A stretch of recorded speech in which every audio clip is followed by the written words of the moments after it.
Over the past few hours, we had a swarm of the earthquakes. It's something that is going to be a swarm, probably, I should say. A cluster is at the moment. And the entire peninsula, from one end to the end, that's the Svartsengi volcanic system to the left and the Hengill volcanic system to the right. And they are having earthquakes. Earthquakes in this area, which is a plate boundary in Iceland, Reykjanes Peninsula, or where we will have eruptions. These are the accommodation of the movements of the plates, creating these earthquakes. And transform faults do that for us. And what we are seeing is the new earth crust is being formed due to these movements and the eruption of the magma between the each system. And what we may see in the future, maybe a few days ahead, is eruption of any of these volcanic systems. Svartsengi is the most likely. The coming video is my prediction from 3 months ago. Watch this. Seventh eruption in the Svartsengi volcanic system happened as I predicted, 21st to 23rd, and it happened in 21st of the November, like this.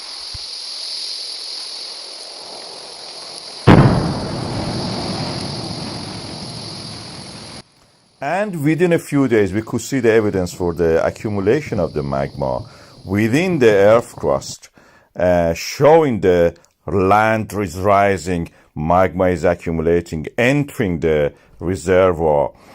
The pattern of each eruption is slightly different from the previous ones. As you can see here, this gives us a clue about the shape and the location and the pathways of the magma for each eruption. They are not exactly the same, and this is what I think is happening. Each eruption creates its own pathway, although they are very closely spaced, but they're not the same. If they were the same, we would have seen exactly the same pattern. We don't see that. They are different. The pathways especially are different. We see evidence, of course, before the eruptions and during it, in our boreholes in the Svartsengi. We see the gases on top of the solid parts of the magma. And now, based on the land uplift, we can actually predict the next eruption. We extrapolate the curve, which is starting now from the 21st of the November, we can see that, and extended to December. And when we do that, we see that 96 days from the moment of the eruption up to now, we expect the next eruption. That will be 23rd of the February 2025. That is my prediction. And this is based on the models that we have from the GPS data. Something like this we expect in February.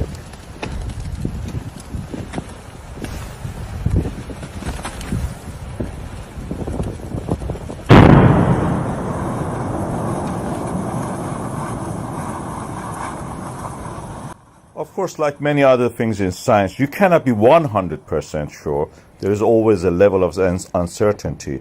But in the past, I have been correct on most of my predictions, and this one may be one of those ones also. And it's quite possible, actually, to be one of these. We have seen this pattern before, and it is just repeating itself.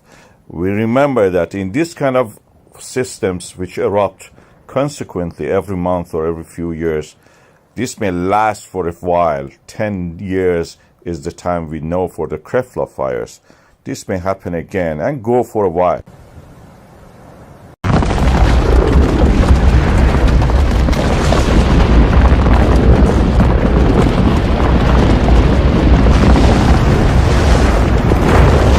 And you can see actually the crack in the ground, the fissure as we call it, opening up and moving along the ground.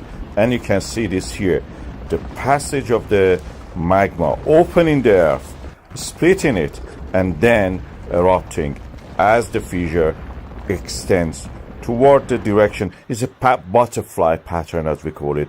It extends toward the south and the north, in this case, near the town of the Grindavik. And it may go on for a while. We're expecting this to happen again, and I'm predicting it for the 23rd of the February 2025. Let's wait and see. This will not be a long wait. It's just 96 days from the day that the accumulation of the magma in the Svartsengi volcanic system started. And from that time we count, and it's a countdown. 96 days. Wait and see.